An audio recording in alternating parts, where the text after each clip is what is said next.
Hello, Kings fans, and welcome to Kings Talk, presented by Captain Crown. This is Tony. With me, as always, we've got John. It's a sad day here in Sacramento, as the Kings have been bounced from the playoffs officially in their Game 7 loss against the Golden State Warriors at home. I mean, other than that, I don't have a lot to say. I mean, I know it is a sad time right now, but at least there's a lot of hope going for the future. We said at the beginning of this year, the playoffs were the goal. And even going into the series, I always said that anything else was icing on the cake. And I mean, just forcing the Warriors to Game 7, taking the first two. I mean, I think that's just great in itself against the defending champs. And, you know, next year, it was our first playoff appearance, and next year, we're going to use that experience, and the team's only going to get better together. There's a lot to look forward to. So although our season is officially over, and we have to wait until next October to see regular season Kings basketball again, you know, at least that hope stays alive, if that helps you in your morning process. But, John, how you doing? How you feeling? I'm fine, but I was really amazed. Yeah, I'm doing great, but I was amazed that Darren Fox said exactly what you said at the beginning of the series after he and his team had lost Game 7, which was that playing the Warriors was both a blessing and a curse, was the phrase he used. And that, you know, I guess starting with the curse, starting out of order here, you know, you play a very tough team with championship DNA that knows what they're doing and has a guy like Steph Curry who can just absolutely go off in the biggest, most critical moment, that being a Game 7. And then the blessing part of it, which is you get to learn from this, and you get to learn from the best. And that was kind of your outlook from the beginning. You were kind of happy about playing the Warriors despite the daunting matchup, both overall and specific matchups, like how it didn't look good for Sabonis and stuff like that. And yet you maintained a pretty good attitude about it, and sounds like the Kings have a pretty good attitude about it, as they should. Yeah, because I went in to this, and I'm like, you know what, if we're going to go into the playoffs, kind of just referencing what John was saying, I said this, I think, when we found out we were playing the Warriors, I believe. And it's like, especially as your first playoff appearance in 17 years and as a unit and everything, it's like, might as well go in and learn from it. Like, go in and play a team that you can actually learn things from. I mean, there are so many things the Kings will have learned from this series. Hopefully offensive rebounding is one of them, or limiting them. And, you know, it's a championship team. There's a lot of stuff you can learn from a championship team. So, yeah, I am happy with that. I'm glad Fox can see it the same way. Yeah, but let's get into why they lost Game 7, shall we? Yeah. Where do you want to start? Because there's several reasons. I want to start with. I do want to start with the. I don't know if it's the reason they lost, because it's not like if he'd have played more, they would have necessarily won, but it would have probably given them a chance to win and at least slow down Steph Curry. But the question on a lot of people's minds was why Davion Mitchell played a total of 8 minutes in Game 7. He only played, I think, 2 minutes and 45 seconds in the second half. So that was kind of a big deal, considering the fact that Steph Curry scored 50 points, was having his way with the Kings, and especially in the second half. And he torched him. He torched him, and the best defensive weapon, who, quite frankly, played to such a good degree earlier in the series that we started talking about whether or not Steph Curry could sustain a certain workload that he needed to put out in order to win this series or even go much further beyond it. And that guy that was responsible for making Steph Curry work, for bringing up questions of fatigue, not only with us, but in the Bay Area media, was Davion Mitchell. And he didn't play. And like in Game 6, he didn't play very much. I think he only played about 12, 13 minutes. And Terrence Davis got out there, used up all 6 fouls, was a dog, went out there and just was trying to disrupt, added a little bit more range, you know, did okay. And like at the end of game 6, it was almost like, well, now Davion had extra rest. So like now he's really ready to go in and try to slow down Curry even better. He's got a little more rest than even Curry does. And he plays less minutes. And he goes out there probably, I think the only time he went out there in the second half was for his little like 3-minute stretch that he'll go in there for in the third quarter. And then he never came out again. It's bizarre. It's super bizarre because that just seemed like a no-brainer. Again, it's not necessarily that you would have won, but you put yourself in a position to slow down the ultimate point of attack, if there ever was one. And that just never happened. And then to make it weirder, not a single member of the media asked Mike Brown about it after the game. Brendan Nunes kind of was like, is there anything you could have done differently to guard Steph Curry, almost putting it in Mike Brown's hands? But I felt like somebody should have been like, hey, coach, why did Davion Mitchell, for all the reasons I just listed, why did that guy only play 8 minutes while Steph Curry was going off for 50 points? And I don't think you have an answer. I don't have an answer. It's weird. It's the weirdest thing. And I think it's probably why it needs to be brought up first because, I don't know, that just kind of sticks with me. I don't think that's going to be easy to forget. That's just it seems like such a brazen blunder, you know? Yeah, it's, I mean, I still can't wrap my head around it. It just doesn't make any sense.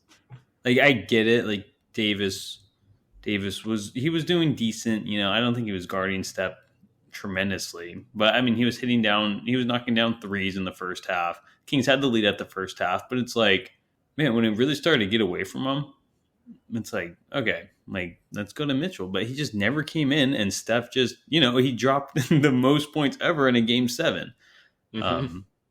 And Mitchell's nowhere to be found. He was doing so well too, though. Like, I thought he was like a top 3 player in the series for us, I think, or at least the first 6 games.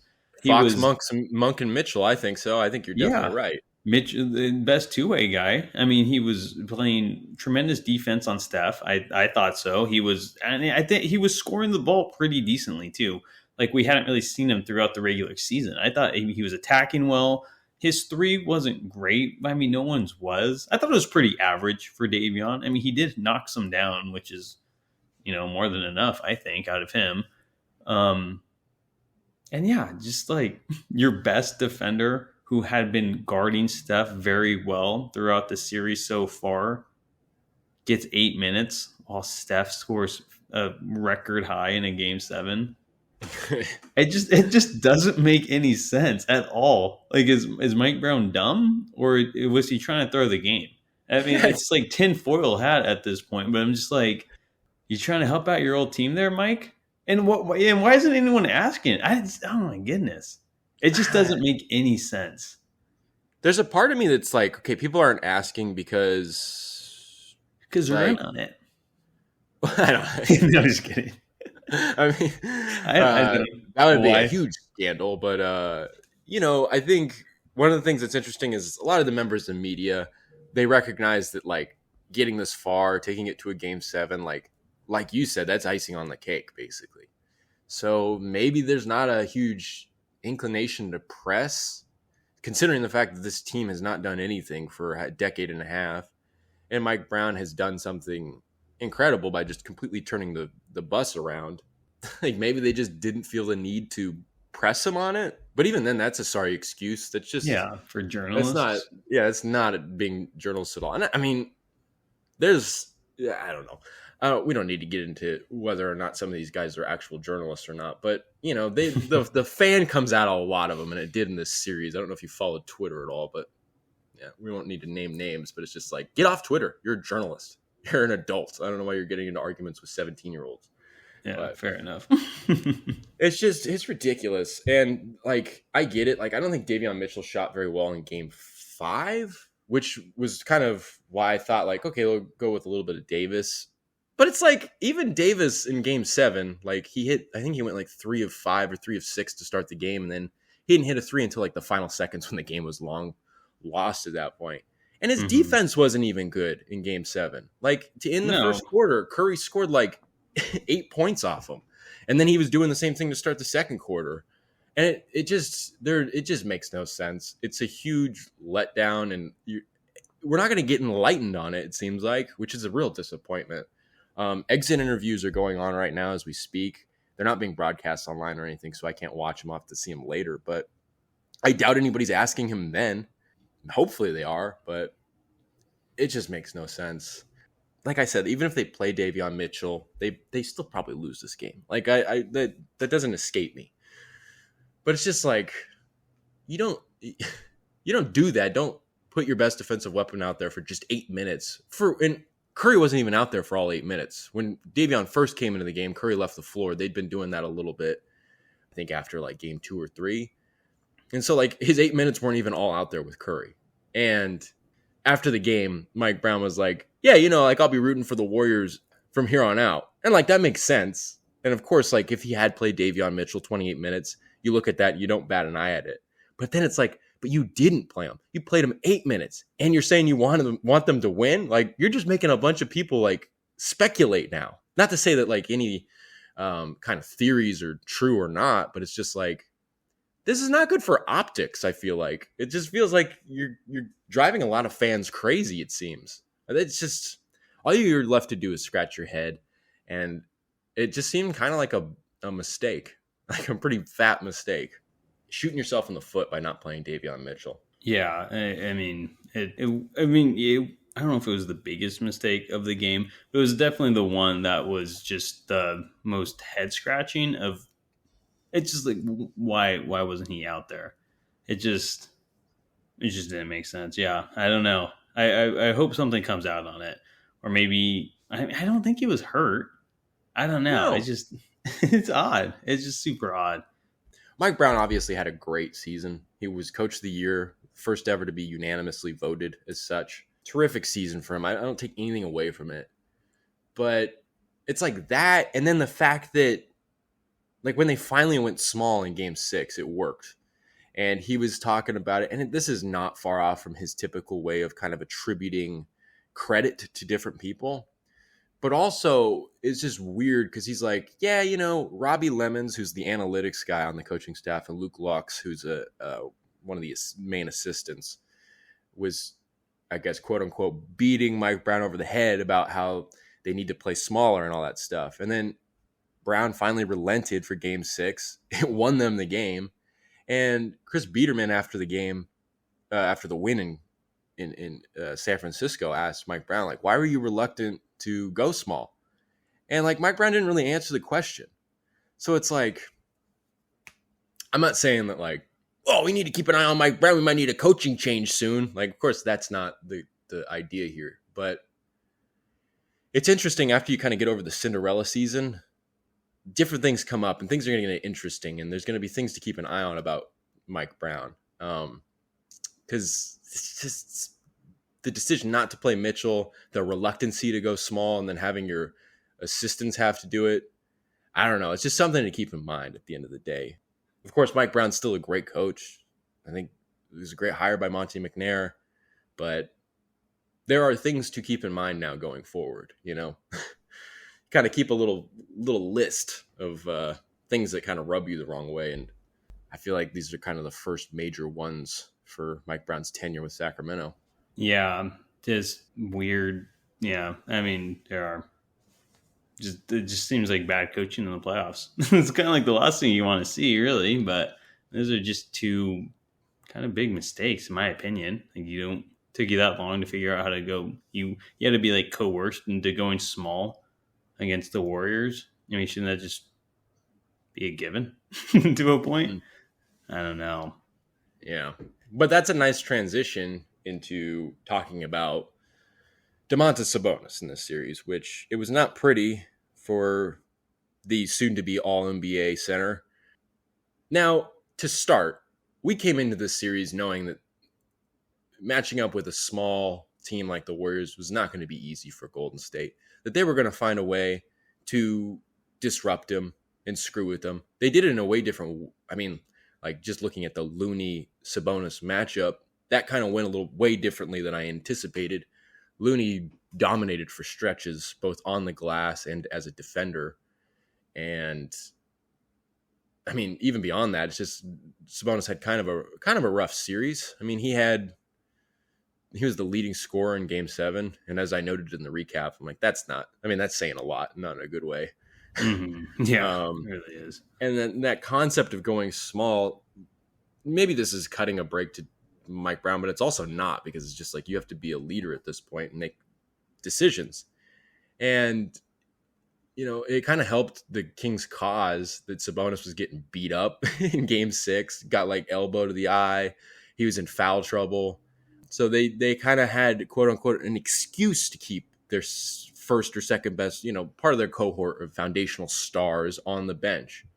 But it was almost like they didn't have an excuse not to play Sabonis. I don't know. Did they play him too much? I don't want to go too far and like say that Sabonis should have never played in Game 7 or something like that. But should there have been a better mix-up of trying to go small or knowing when to go away from Sabonis? They kind of relied on Sabonis a little too much. I get you don't want to change up the game plan too much, but it's like, yeah, he had a good second game, but really after that, other than that second game, he was just kind of getting hounded from Looney and Draymond.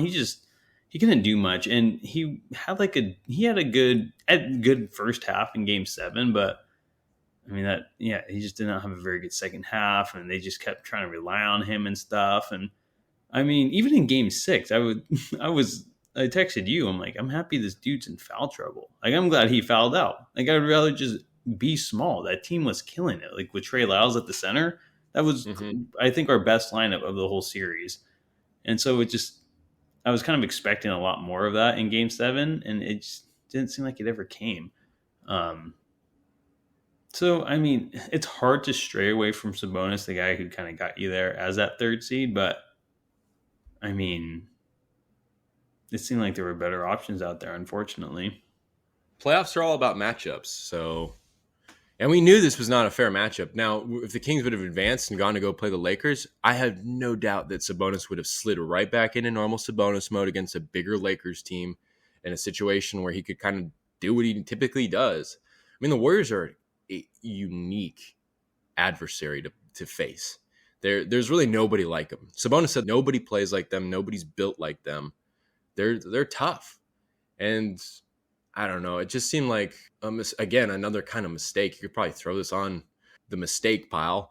That it's just like matchups are everything. And it's just like Sabonis against 29 other teams, or I guess 28 other teams, is totally fine. And you stick with the typical thing.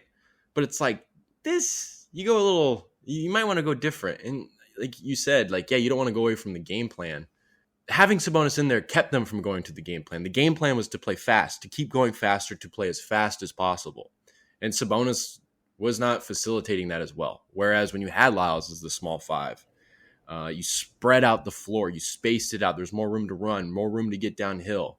It was just all working, just as you would think it would. And it's not even like they were paying attention to what happened in Game 6 in relation to Sabonis being on and off the floor. And it wasn't like Sabonis was terrible in Game 6. To his credit, probably his best moment in the series was the way he started Game 6. He set the tone for what ended up being the best. Between Games 1 and 2 and Game 6, take your pick for what the best win of the series was for the Kings. But to go into the Chase Center and win, that was crazy. And it started with Sabonis' first quarter. I think they scored 8 or 10 points unanswered, and Sabonis scored the majority of them or was involved and was playing great defense, which is another thing you can probably give Sabonis credit for. But we've been giving Sabonis credit for his defense all season because it gets overlooked all the time. He was pretty good at different points defensively in this series. But just overall, it just seemed like they got away from what's important in the playoffs and playing matchups. And like I said, Sabonis against the Lakers, I would be confident that he would be fine, that he'd be going back to flirting with triple-doubles again. But they didn't really put themselves in a position to get there. So that's just a shame. Yeah, it was a shame. And there was clearly, it factored into the Kings getting bounced in 7. You make a couple of adjustments. Even just like that small ball talk. If they started doing that from the get-go, can they win that series? I don't know. It's obviously a lot easier looking back and picking Monday and morning. choosing. Yeah, quarterback. Hindsight's 20/20, right? Did I say that right? Yeah. No, I was trying to come up with like another like idiom or phrase so that we could go back and forth. Yeah. Monday morning quarterbacking in hindsight is 2020 is all I got at this point. But man, the small ball lineup, that just and yeah, I just feel like they should have gone to that a lot more throughout the Another note, series. Mm-hmm. another note I would make about the small ball lineup. I mean, because as we point to, physicality is a big thing. Offensive rebounding stems from that pretty majorly, and that was a huge factor in every game for the most part. And obviously, the offensive rebounding of Kevon Looney and Wiggins and others in quarter number 3 of Game 7 was the backbreaker. And one of the things that's interesting is do the Kings do a better job of gang rebounding when Sabonis isn't out there? Do they rely on Sabonis too much as the leading rebounder in the league? I don't know. I mean, like if you asked, I mean, they asked Sabonis about, I think, the rebounding after the loss, and he was like, yeah, it was like a lot of threes are being shot, a lot of long rebounds. Looney kind of just knew where to be. He's used to having a lot of 3-pointers taken. And I sit there and listening to him say that. I'm like, yeah, but your team shoots the 5th most threes in the league. Like you're not used to long rebounds. Like, seemed kind of like a sad excuse. Yeah, right.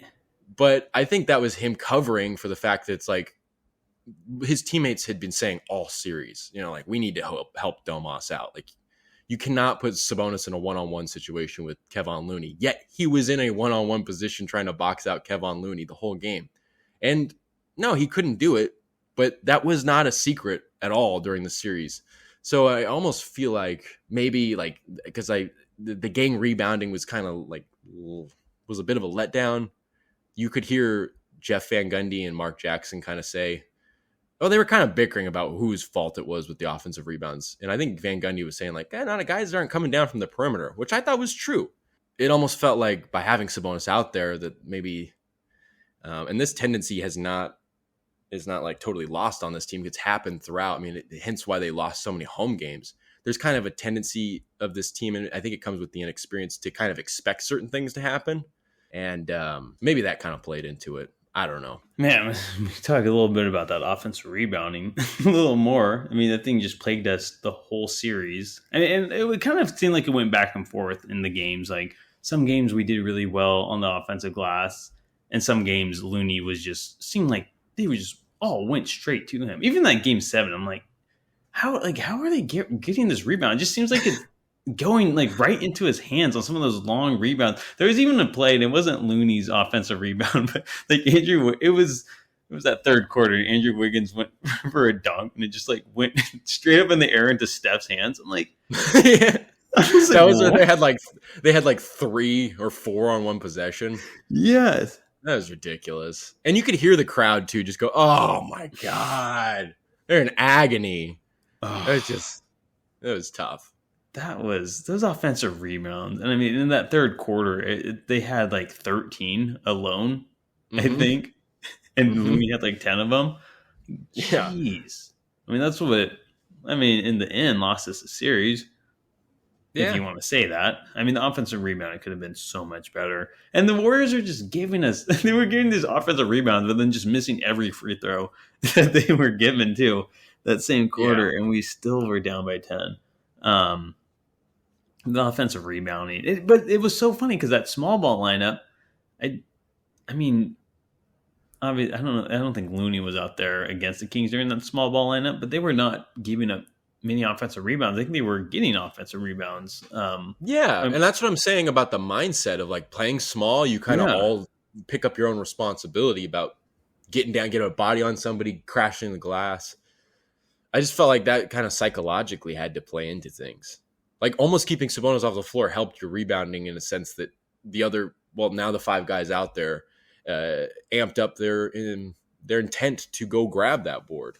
I don't know. That's just a thought. No, it is a good thought because you're not just so much relying on Sabonis. It's all right, now we all got to crash. I don't know. It was just pathetic to watch, especially that third quarter, especially with your season on the line. You're going to let them grab 13. And it's something on your home floor. On your home floor. And that's something they're going to have to learn from going forward. I mean, it was just completely unacceptable. Yeah. Yeah, I mean, because they had the lead at the half, and then you're down 10 going into the fourth, and then nothing got any better. They went to round 15 with the champ and then got knocked out. Yeah, just got They went to the absolutely final lit up. round and boom. It was terrible. I just had nightmares about it the other night. Kevon Looney just keep grabbing rebounds. And then Sabonis just not even trying to go up for it at times. It's like, dude, like I keep just trying to box him out, but it's like at least you have your back to him and so you can grab it. Like face to face, just trying to like probably like has a little hand on his jersey and it's like not doing anything. Yeah, Looney is a man. Looney's a man. I like Looney, but I have nothing against him. Like, he wasn't even tearing us up. He was just had good position. He was just, I mean, respect it. It was just. I'm not mad at him. It wasn't like he was playing good D, or he was in great. He was playing good D and in great rebounding. I don't know. Yeah, I mean, it's just that's the guy who's going to beat us, though. Really?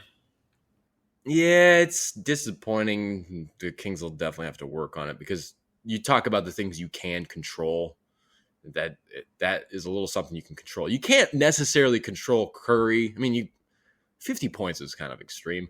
But, Curry's going to hit his shots. You could just make it difficult on him.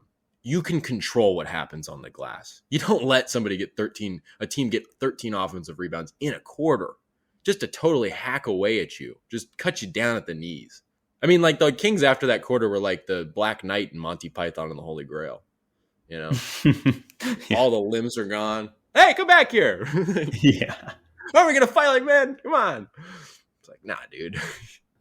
Yeah.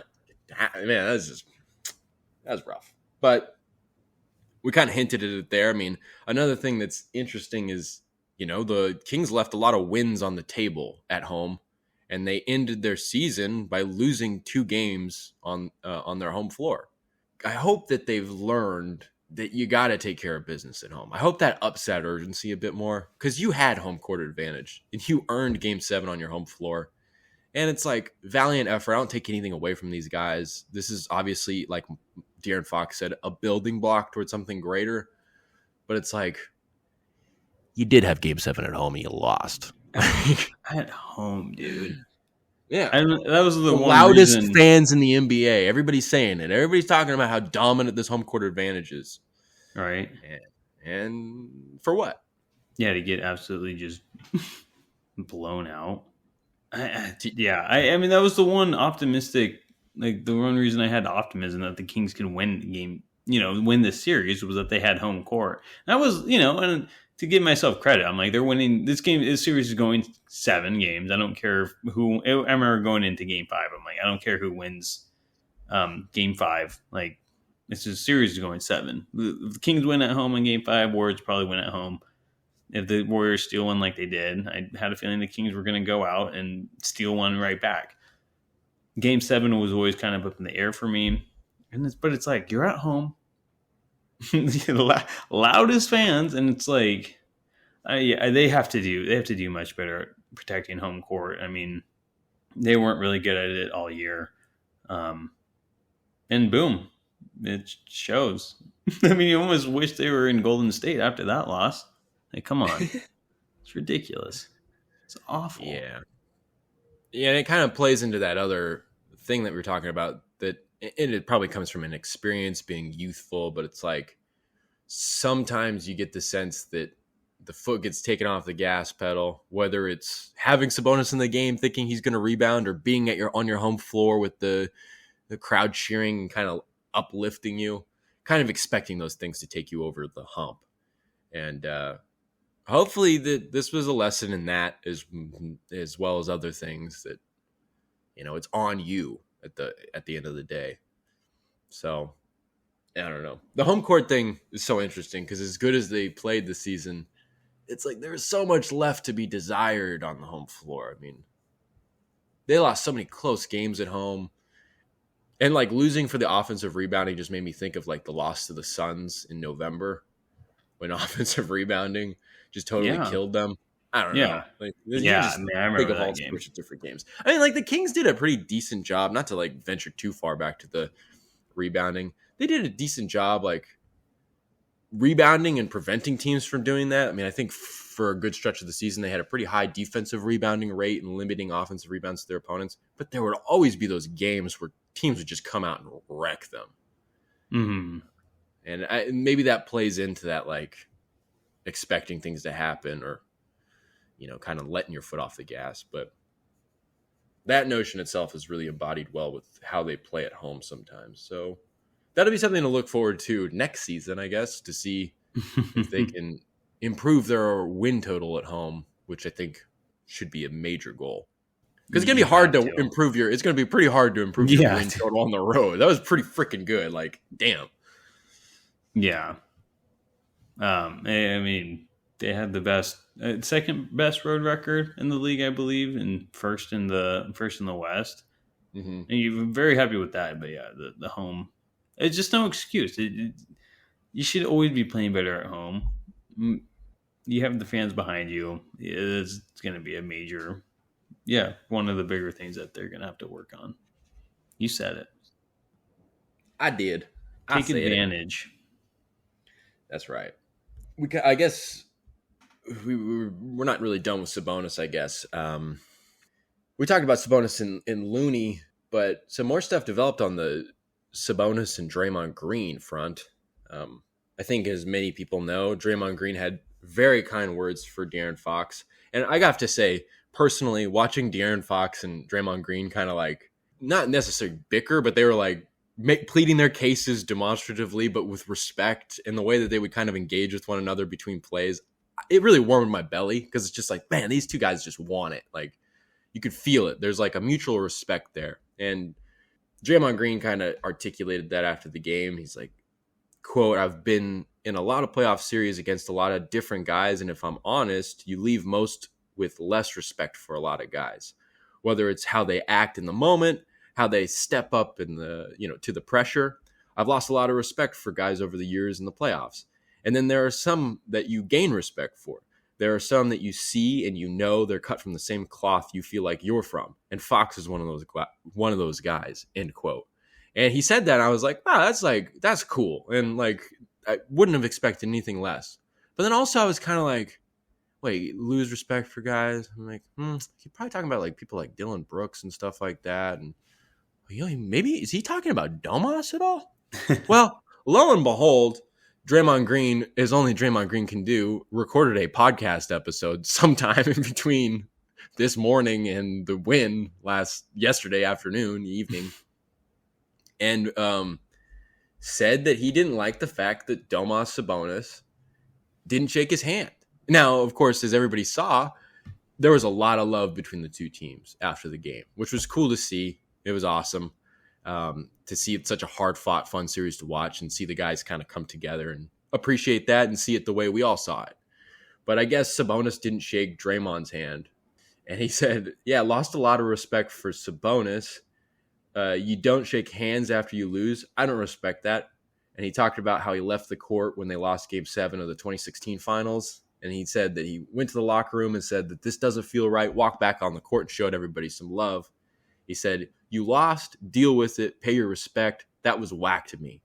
That's whack." He said it again. "I wouldn't even necessarily say lost respect, but I don't respect that, and that's whack." Now, I think it's a little silly that Draymond had to take to his podcast about it. But, man, I think take Draymond out of the equation, though. And maybe I can kind of not relate, but understand where Sabonis is coming from. I mean, Sabonis got beat up this series. And not necessarily like he got owned or anything like that. I mean, he got beat. He got an elbow to the eye. He got stepped on.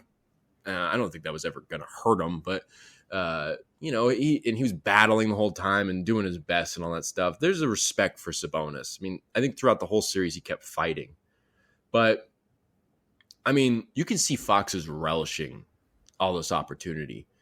Is there something to be said about what Draymond said? I mean, again, trying to take Draymond out of the equation because Draymond is a little bit of a pest to some people, so that can kind of make people maybe more defensive about Domas. But I don't know. I mean, I get it. Like, who was it? I think when the Bulls and Jordan finally beat the Pistons just kind of like walked off the court after that series with them, and the Bulls were like, really, like we've lost you a couple times now, and you're just gonna we beat you, and you're just pissed now. So I get it in the sense of sportsmanship, but I mean I think it's always the right move to like be the bigger man. But I mean I can see where Sabonis is coming from. He had a rough series, got beat up a lot. Draymond stepped on him. He stomped on him. I don't know. I can see both ways. I wish he would just shook the hand, but at the end of the day, I don't think who cares. Like, I know that's screw Draymond. I don't care about Draymond after this series. I respect Draymond, but I don't know. I think I did lose respect for Draymond this series personally.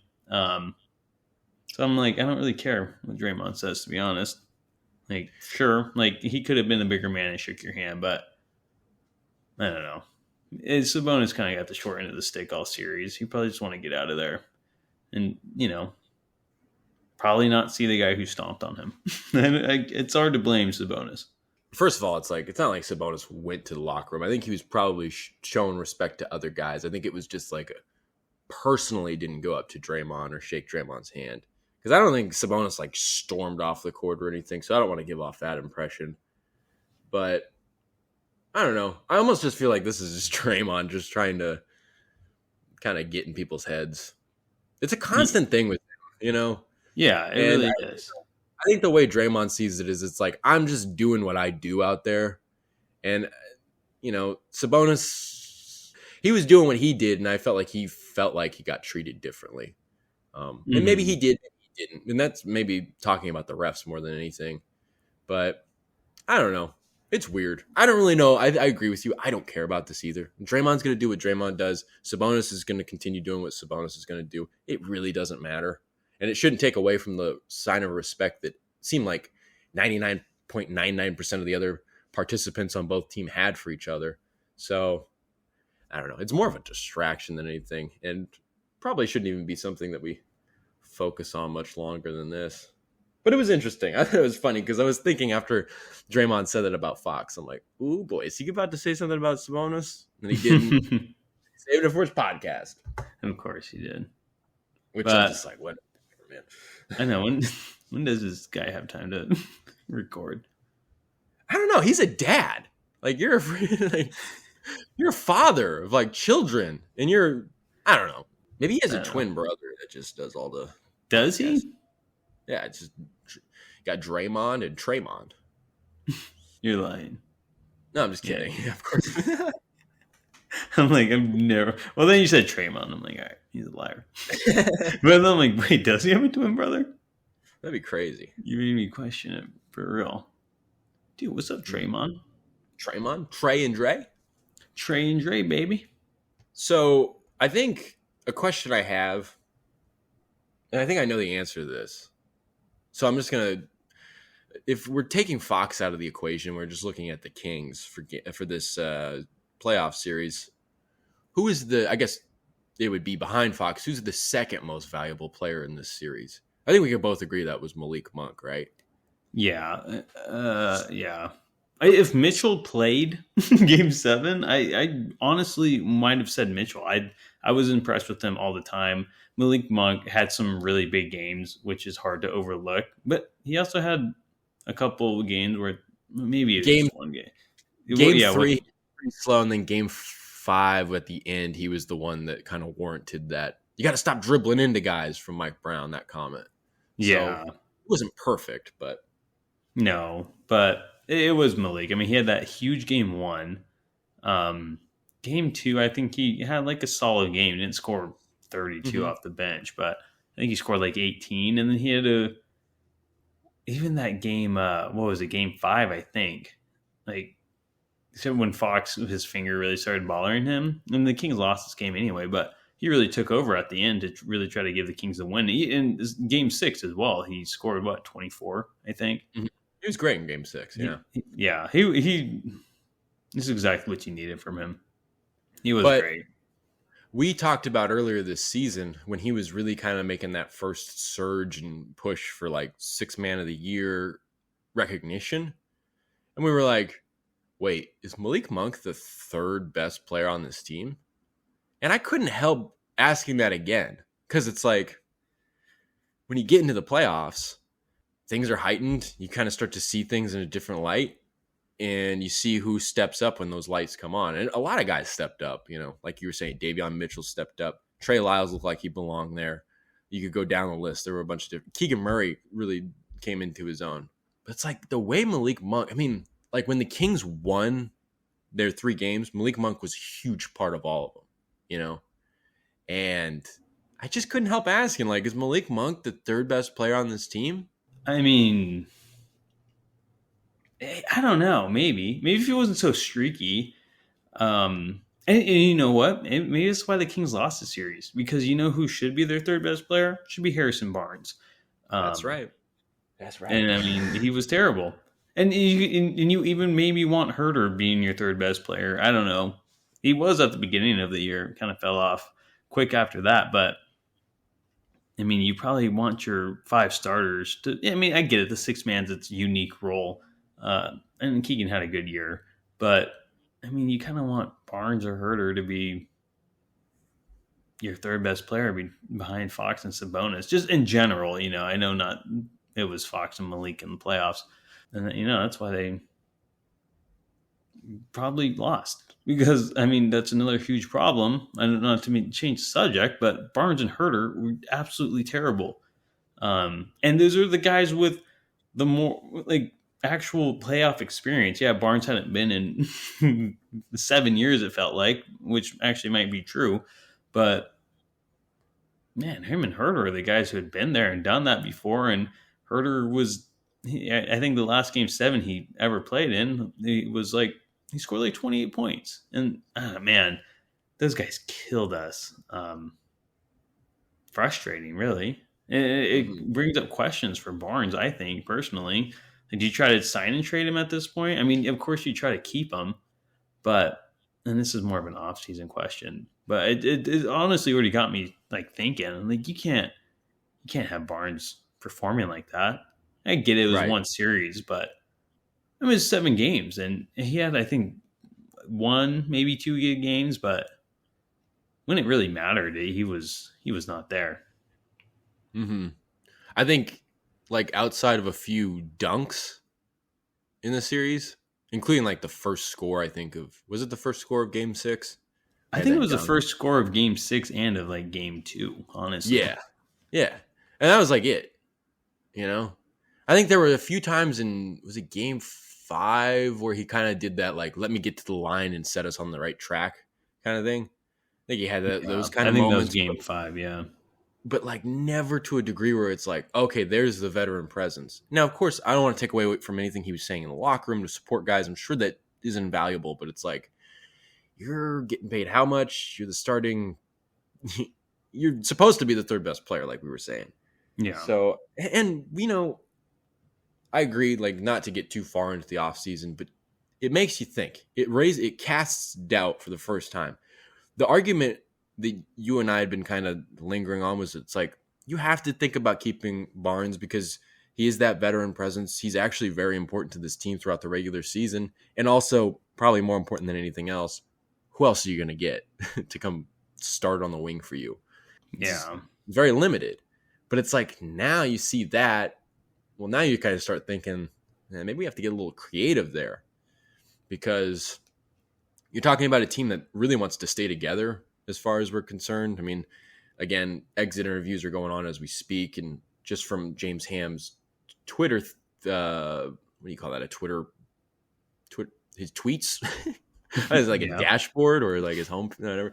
I don't know what the term is. It sounds like a lot of these guys, Lyles, Monk, all these guys, they want to keep this group together and all that stuff. So it's like, if you're talking about an upgrade, maybe the backup 5, but maybe the starting small forward.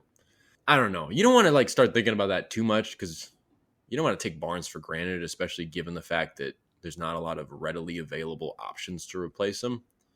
But he put himself in a position to where people are thinking about that. Huerter, not so much, because it's like, Huerter's still young and he's got a bright future, and you'd like to think that this kind of series won't happen again. Although it was really bad.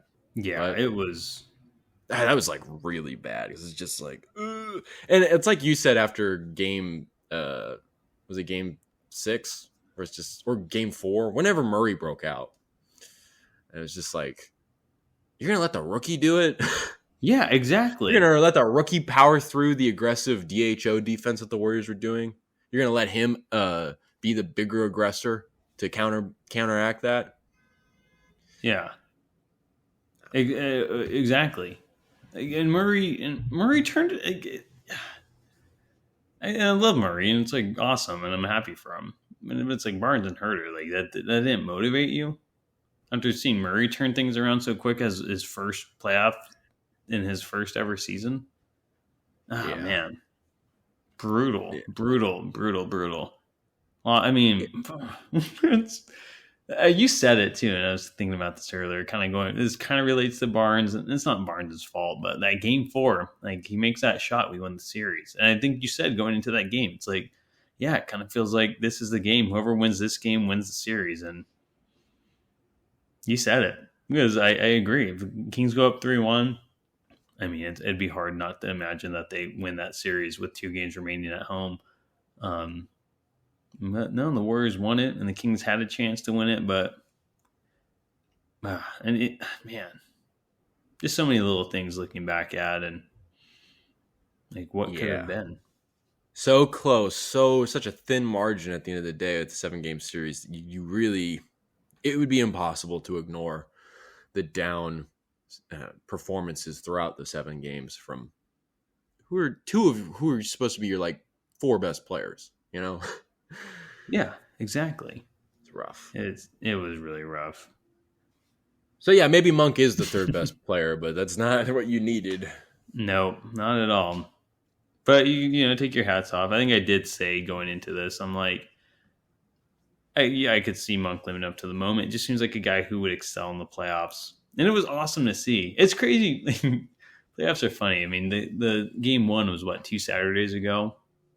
And how much hope I had when they won. I was like, dang, we just won game 1. And now look at us. Now just talking about all this, what went wrong. Yeah. It's like how we started this. It's like the blessing and the curse of playing the Warriors. Yeah. At least you got this lesson out of the way, you know? Yeah, it's true. It's like taking your chemistry class and I got a C. At least I got that out of the way, you know? Yeah, exactly. I got to take that class again. But oh my goodness. But kind of like,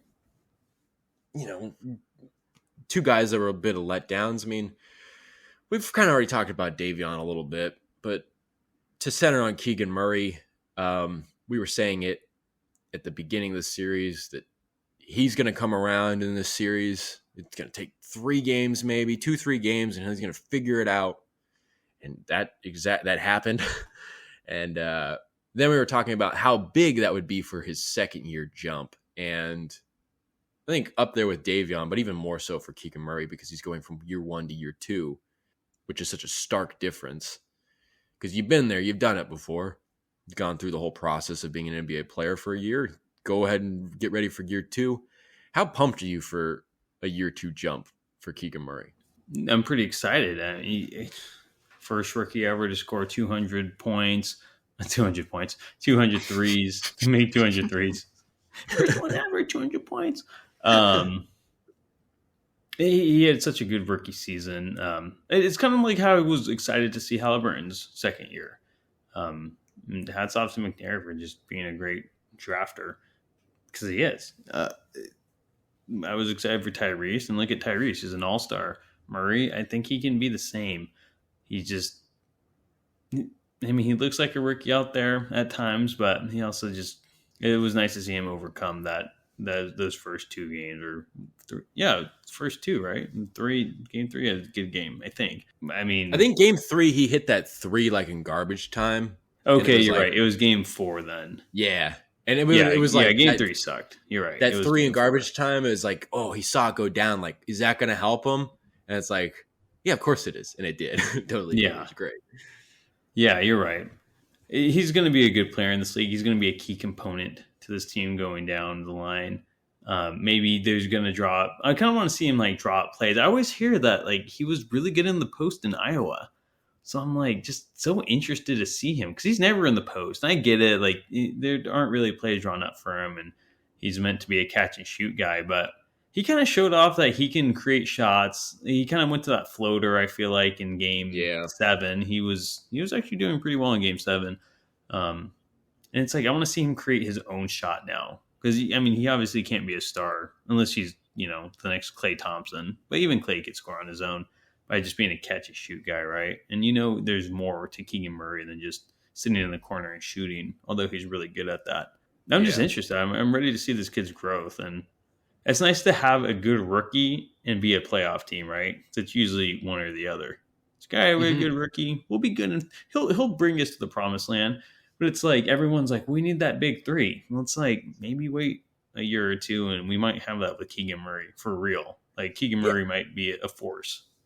Yeah, I don't think there's any doubt that the front office is like, we're not in any rush to go out and pick up a 3rd star. Like we might have one right here. And it kind of seems like they do because you're talking about Murray developing off the dribble and creating his own shot, maybe creating his own shot through off-ball movement, stuff like that. We've seen how great he got, not great, but how much improvement he put in really in the second half of the season and into the playoffs. He kept doing it. But one of the things that I'm really looking forward to, because you just see how long he is. And it's just like, there were moments where he got put on Curry and he got beat, but there were moments where he got put on Curry and he put up a good shot contest, where he was on Klay Thompson, got up a good shot contest. Same thing with Wiggins. There were moments where you could really see defensive promise. And that's really one of the things that's like, and you hear Mike Brown would say it all season long. It's like, this guy could be a 2-way player.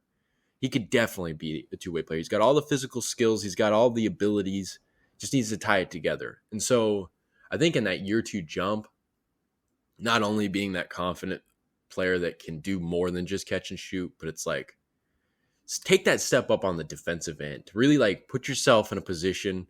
And he did it with the rebounding ever since Mike Brown called him out, where it's just like he started putting himself in a position to be on the floor, whether or not he was the hottest 3-point shooter on the team or not. And you add defense to that. Just the dynamic nature of his game is just going to increase vastly. And I'm excited to see what he can do in the defensive department next season. I don't expect him to be a shutdown defender or like a guy on an all defensive team or anything like that. That's more for other guys. But taking those jumps would be pretty big because you saw it throughout the season, and it'll be interesting to see what happens after a summer full of work. Yeah. Do you think, kind of going back to the Harrison Barnes thing that I was talking about, I don't think it's next year. But do you think he maybe moves down to the small forward position eventually? Or do you think you just keep him as a stretch? Well, I think the interesting thing about Mike Brown is, he said it early in the season that like the 2 through the 4 are the same position. And you could see that because it's like, oftentimes it was Harrison Barnes guarding the other team's power forward rather, like Harrison Barnes guarding LeBron or Pascal Siakam. And it's just like, in a lot of ways, Keegan Murray is a 3, just like Harrison Barnes is a 4. They're both. Keegan Murray is also a 4, and Harrison Barnes is a 3. They're kind of interchangeable. So, like, if you could just get the same makeup of player, But I don't know. I don't know. It's not like Harrison Barnes is a burner, blowing people up off the dribble. So yeah, no. Yeah, I'm glad you brought that up because honestly speaking, it's like I feel like maybe not so much Huerter being the same position as those two, but it's like Barnes and Murray are very interchangeable, and it would seem like they'd like to have Murray more on the perimeter as a defender than Barnes. I don't know though. Yeah, because he's a little quicker, right? You say it. I feel like defensive wise, it did kind of feel like Harrison was more of the power forward. Like I don't know what constitutes a small forward or like what position you play, especially like between Keegan and Harrison, where it's like they kind of do the same thing on offense. In this day and age where everyone's kind of just around the perimeter shooting, but it's like Well, if Harrison's guarding the power forward, doesn't that make him the power forward? Or is it like what you are like in the starting lineup? So yeah, we're going to call him a 4, so he's a 4.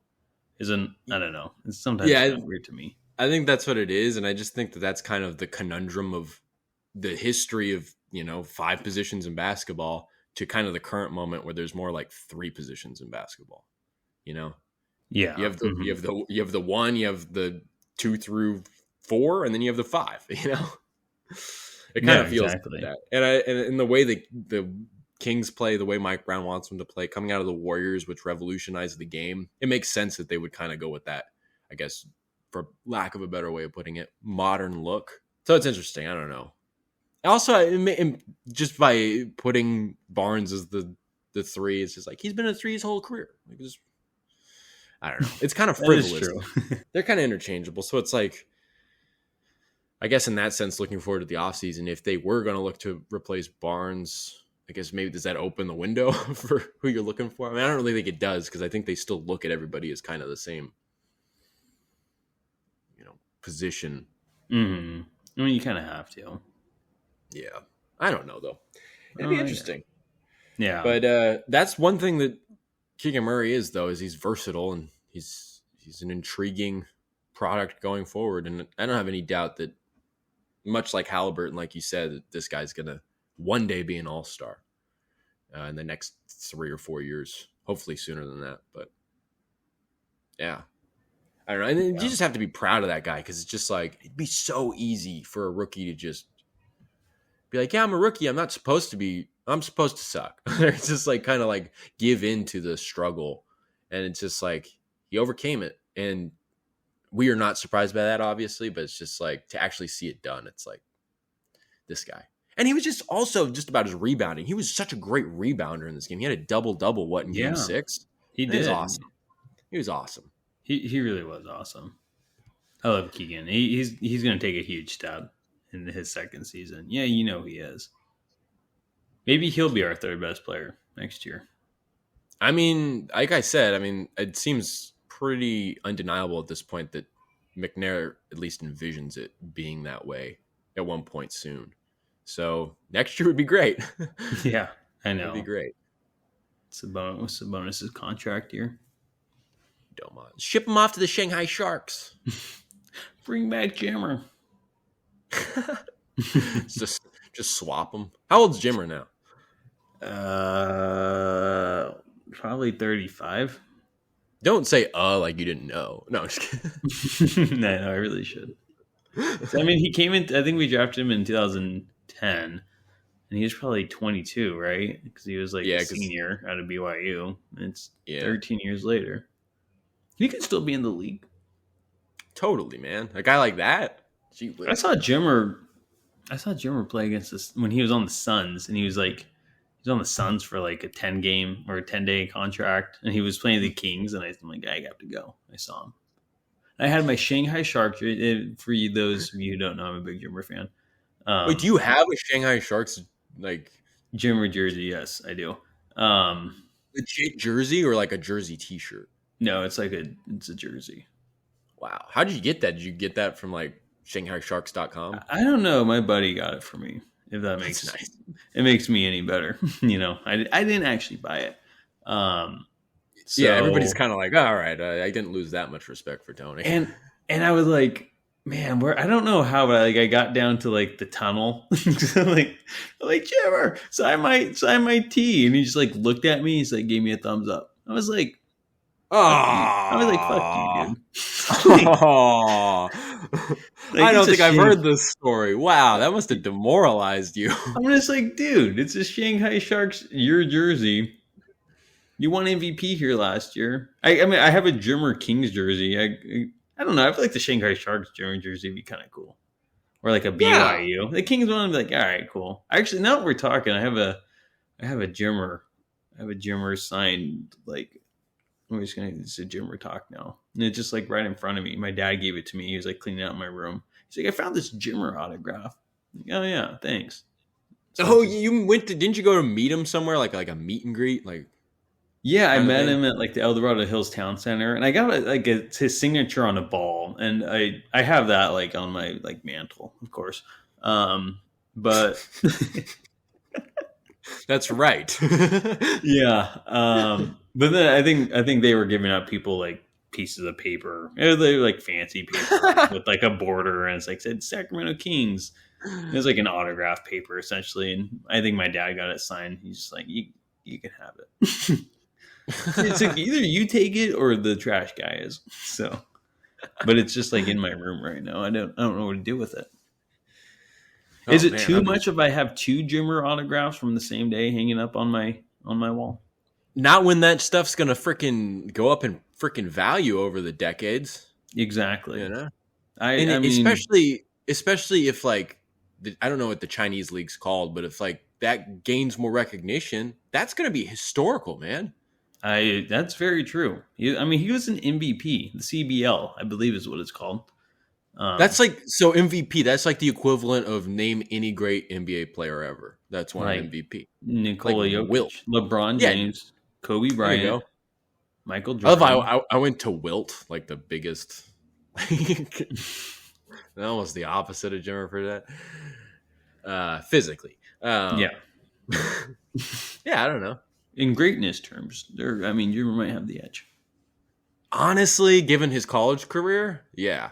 If you put it all together, it's probably no joke though. I mean, Jimmer Fredette was one of the best college players ever. Oh, he has to be, right? Which is crazy. That's what got me into him. Like, he got everyone into him. He was best scorer. Like, I think he had one of the best scoring seasons ever. Yeah, he was crazy. He was fun to watch. I mean, I only watched him for like March Madness of his senior year. I mean, who watches anything before March Madness? Like alumni of the people that went to that school, people that live in like Iowa, because they have an NBA team. or Indiana. Yeah, exactly. Yeah, and then we drafted him. I'm like, dude. And you know what's funny too is that now we're talking about Jimmer. I guess it comes full circle. Because I wouldn't even talk about this. I wouldn't even brought this up. But now that I think about it, like I grew up a Kings fan, like everyone does in Sacramento. And my dad was a big Kings fan, and I mean, it was hard not to be. I mean, the Kings were good, and my dad's he's from SoCal, so he grew up a Lakers fan, Showtime guy. But he moved to Sac, and you're gonna be like, your dad's a bandwagon. But it's like he wasn't like, he doesn't really care about basketball. Defending him. He was like he likes it, but he wasn't like he's a big baseball guy. So basketball was like kind of like the hometown team. So he moved to Sac and he became a Kings fan. And the Kings got good, and I remember going to the games and everything. But man, then the Kings just they were terrible after that 06 playoff run, the last playoff run until this year. They were terrible forever, but they were especially bad. I remember like those late 2000s teams. I could barely tell you half of the people on those teams. Like I have no idea. And so like it was hard. I mean, I feel like a lot of Kings fans can say this, especially like I was 8 at that time, like I didn't care about losing basketball team like that. Then I went to high school and the Kings got Jimmer. And it like rejuvenated my fandom, and I've been like the biggest fan ever since. And I mean, started this podcast, started this blog because I'm a big fan and everything. And I guess at the end of the day, you can thank Jimmer or Jeff Petrie for drafting him. I suppose that's my story. And look at it now. Now the Kings are in the playoffs. All because of Jimmer Fredette. All because of Jimmer Fredette. I looked it up. Jimmer Fredette had the 7th highest scoring season ever in 2010-2011 as a senior. Scored 1,068 points. Who's number 1? Pistol Pete? Yeah, Pete Maravich. He had 3 of the top 4 scoring seasons. Yeah, he's crazy. It was crazy. And a guy named Frank Selby's number 2. Bo Kimball. 89, 90 out of Loyola Marymount. Yeah, you never heard of the Guru of Go? No, I don't know. Paul Westhead, the guy who coached the Showtime Lakers, went to Loyola Marymount, and he got these 2 guys. And we're just like totally going off track, But he got Bo Kimball and this Hank Gathers. And because they went to USC, but the coach was just like, yeah, I don't really care about these guys. They transferred to Loyola Marymount. And Paul Westhead's like, he was just like a very fast coach. Like he just like shoot it within 5 seconds, kind of like this 7 seconds or less, like game plan or whatever that D'Antoni did. So it was just like very quick. And they were Bo Kimball and Hank Gathers were really good. And Hank Gathers was like, he was like the star player, led the league in points and rebounds, I believe, or the college. And he was going to be like drafted high and stuff, but he had a bad heart and he died on the court. Oh. In the middle of a game. And him and Bo Kimball were like best friends. So that's why. So yeah, Hank. Because Hank Gathers is just he's 4 spots below Jimmer. The year before, Bo Kimball had the 4th high or the 5th highest scoring season ever. Hank Gathers looked like he had the 11th ever highest with over 1,000. But that's crazy. Yeah. I would have just never thought that about Loyola. Like, I just saw Loyola Marymount. I'm like, what? Yeah, I know. It's kind of LMU? I'm like, what? Isn't that where we're like privileged-ass douchebags go? Yeah, right. That's what I thought. But what are you going to do? Yep. That's, you have anything to get it back on the Kings? Jimmer for dead. I don't know if we need to go any further than that. I think that kind of covers it. I think so, too. I guess what this is a long-winded way of saying, if the Kings had just kept Jimmer for dead and had him for this series, he'd have been the secret weapon. I mean, him and Steph are both 35 years old. Yeah.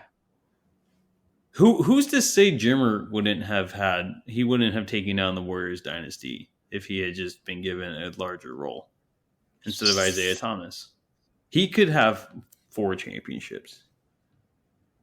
Yeah. It would have been the Splash Brothers, Jimmer and Francisco Garcia.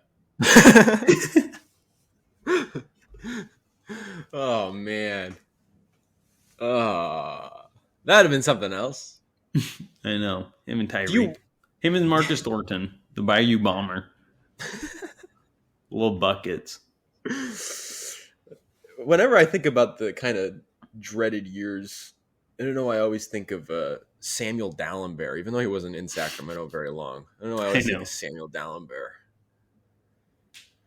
Yeah, Samuel Dallenberg. I barely remember him being there. But everyone seems to remember it except me, I feel like. I think he was on the team when I went to a couple of Kings games in like a short period of time. I'm like, this guy's great. Yeah. Got a little bit of a mid-range shot. I know, everyone. It's like the Scalabissier before Scalabissier. Yeah, he's going to be hella good. I mean, there's so many. You go through the Kings' history over the last decade or so, and it's just like, you take your pick, and a lot of guys fit that mold. I was set on that Scal was going to be like our next big player. I thought he was going to be so good. Maybe I don't know. But it's like this guy can rebound. He can play defense. He can actually shoot pretty well. It was not to love. And then he just like sucked his sophomore year. Like, oh, okay. Well, that happened. That just makes me think of. It makes me think of when we talked to the 40 Wins guys in the summer, and Sean said that John, the tall fellow with the blonde hair, who wasn't able to join, he said that, yeah, he's a huge fan. Like after he got a Scal jersey, he had it custom made where it just said Scal on the back. Yeah, he did say so that. Funny. That's the funniest shit ever. Like, yeah. Okay. We got a custom made one. It's a Scal. It doesn't say La Bissiere. It's a Scal. That'd be cool if you had one that just said number 7 is Jimmer. It just says Jimmer on the back. Oh my goodness. Should get one. Hey man, your birthday's coming up. Wow. It's coming up. I know. I remember just staying on the Jimmer subject. I remember I had like a phone back in like 2016. Jimmer hadn't been on like the team for like 2 years or 3 years at that point. Like I was like looking at phone cases and I found like a Jimmer for that one. I held on to that phone for like 5 years, as long as I could, because I'm like, I'll never find this phone case again. Like I'm not gonna find one for any other iPhone. I'm like, I have to get an upgrade. It was like the saddest day. I had my like little, I don't even remember what iPhone it was, iPhone 4S or something. Had the thing forever. Man, I remember that phone case. Yeah, it was awesome. I don't even have a phone case now in solidarity after giving that one up. I couldn't replace it. I'm just like, man, not after that one. But what iPhone do you have? I don't know. The newest one, 12. Like I think the second newest one or something. 13. I don't know. I don't even know anymore.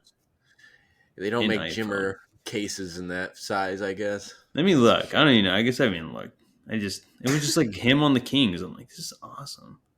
Jimmer Fredette phone case. I could just see like a phone case company or something that has like a warehouse full of phone cases. They're like, okay, we need to upgrade some of these designs to the new ones. Like, which ones do we need to upgrade and which ones do we not? Maybe this Jimmer one we shouldn't upgrade. And someone's like, whoa, someone bought this and I just feel like they would want it again. I think we should upgrade it. Make it a size 13 or whatever. There are some ones I can get, but it's like BYU ones. But they're like, they look for Mike. Oh, the one of him on the Shanghai Sharks. You're like perked up. You're like, ooh. Okay. Ooh. They exist. But the other one was like, the one I owned, it was like it was like a jersey. It was like 7 for that. It was awesome. Was it purple or white? I can't remember. I believe it was purple. Nice. Purple Kings jersey.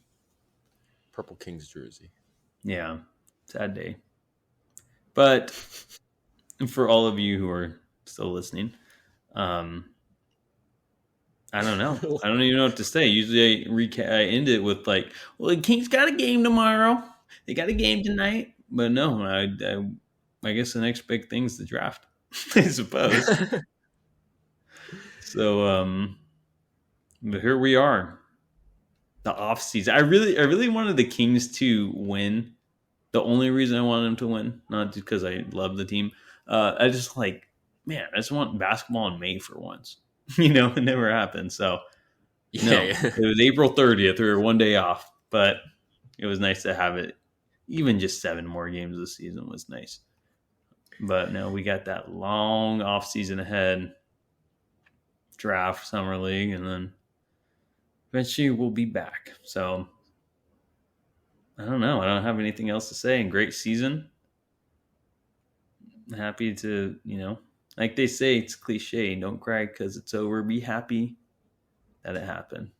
John? Oh my God. Can't believe you said that. Yeah, but I think in a way you're right. Nothing to hang your head over. But stay tuned here. We'll have postseason coverage, off-season coverage.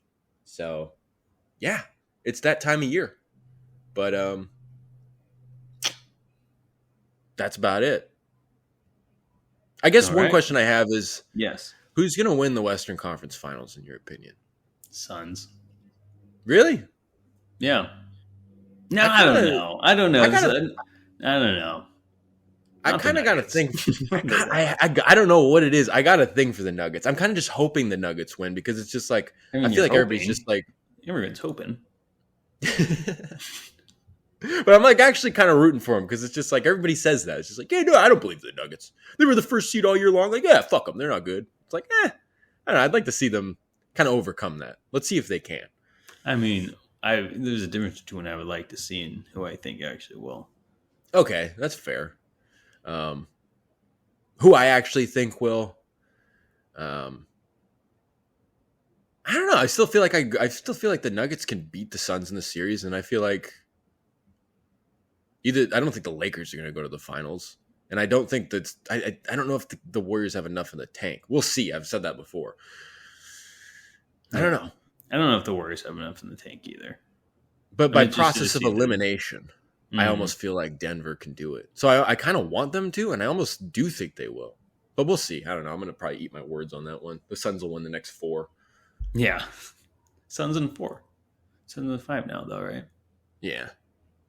But, yeah, it'll be interesting. We'll probably talk about that next podcast.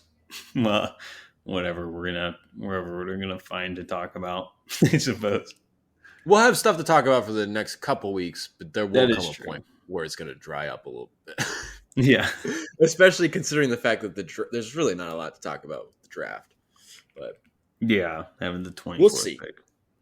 We'll see. But it was, pleasure covering season with you. I guess signing off here. That's right. Until next time, everyone, I want to thank you for tuning in. Have a good one.